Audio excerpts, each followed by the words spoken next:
Welcome friends. খবর পাওয়ার সাথে সাথে আমরা এখানে চলে এসেছি।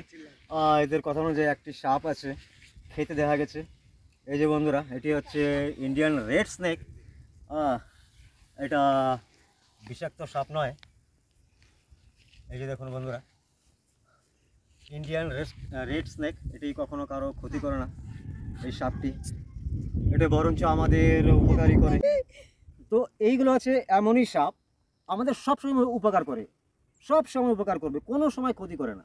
হ্যাঁ, আর ইঁদুর থেকে যে অনেক ধরনের রোগ হয়, হ্যাঁ, প্লেগ, হান্তা ভাইরাস, হ্যাঁ, আরও অনেক ধরনের মহামারী হয়, হ্যাঁ, ওগুলো এগুলো যে খায় আমরা ওই রোগ থেকে বাঁচি, হ্যাঁ, ওই রোগগুলো থেকেও বাঁচি।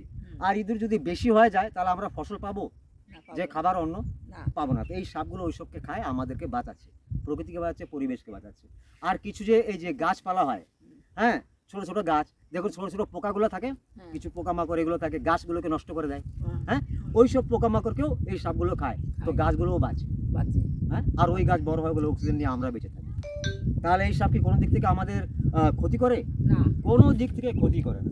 এটা আপনি জানেন অনেক জায়গায় এই সাপটি মানে ক্ষেতের মধ্যে ছাড়া হয়, হ্যাঁ, কারণ কেন, এই যে ধান গম এগুলো যখন হয় না, তখন সেখানে ছাড়া হয় যেন ইঁদুর খায়। ইঁদুর খেলে মানে আমাদের ফসল বাঁচবে, পরিবেশ বাঁচবে, সব কিছু বাঁচে না, হ্যাঁ। তো এগুলো কোনো চিন্তা করার দরকার নেই, কারো কোনো ক্ষতি করে না। তো এখন আমরা চাচ্ছি যে এটাকে এখানে এই রিলিজ করে দিই। আমি ওখানে এই যে এই জঙ্গলটা ওখানে ছেড়ে দিচ্ছি, হ্যাঁ, হ্যাঁ, ক্ষেতের সাথে থাকলে অনেক ভালো। দেখতে পাচ্ছেন ভালো করে দেখা, এই যে দেখুন বন্ধুরা, হ্যাঁ, এই সাপটা তো কোনো প্রকারের কোনো ক্ষতি করছে না। তাহলে এখন আমরা এটাকে কোথায় ওখানে ছাড়বো? তো আমি এটা ছেড়ে দিই, আপনাদের সবার ভালো হবে। খেতে যদি ফসল হয়, এই ইঁদুর টিঁদুরকে রেখে আপনাদের বাঁচাবে, সবাইকে বাঁচাবে, হ্যাঁ। তো বাঁচানোর সব, এটা বাইরেতেও যদি থাকে ঘরে, তাহলে ইঁদুরগুলোকে খাবে, আপনার যে ফসলগুলো থাকে ওগুলোকে বাঁচাবে। ইঁদুর খায় নষ্ট করে দেয়, হ্যাঁ। তাহলে আসুন আমরা এখানে ছেড়ে দিচ্ছি এই সাপটিকে।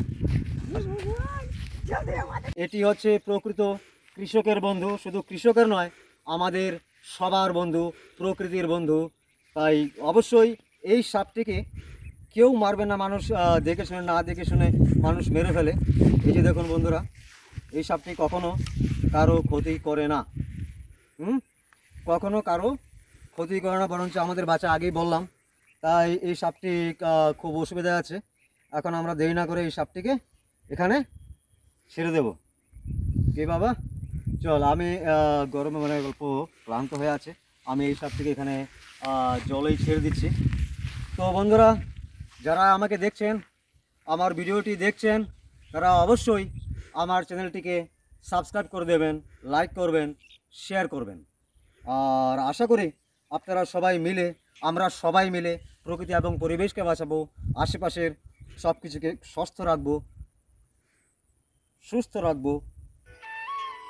তাই এটার সাথেই এখন আমার সত্যি এই ভিতরে ঢোকার চেষ্টা করছে, হ্যাঁ। তাহলে আমরা বন্ধুরা এটি এখন এখানে ছেড়ে দিচ্ছি, এখানে এই জলের মধ্যে। এই যে দেখুন, এই জলে এই সাপটিকে ছেড়ে দেবো। চলো বাবু, দাঁড়া বাবা, তোকে ছেড়ে দেবো বাবু, ছেড়ে দিচ্ছি, ছেড়ে দিচ্ছি। এই যে দেখুন বন্ধুরা, এই যে এই জলে এখানে ছেড়ে দিই, যা বাবা, এই যে চলে গেছে এখানে ভিতরে, এখনো এখানে আরামে থাকতে পারবে, হয়ে গেছে। তো বন্ধুরা, তাহলে এই আমার সবাইকে অনুরোধ, আপনারা সবাই প্রকৃতি বাঁচান, পরিবেশ বাঁচান, পর্যাবরণকে বাঁচান, তবেই আমরা বাঁচতে পারবো। আর এখানে শেষ করছি। জয় বঙ্গ, জয় হিন্দ।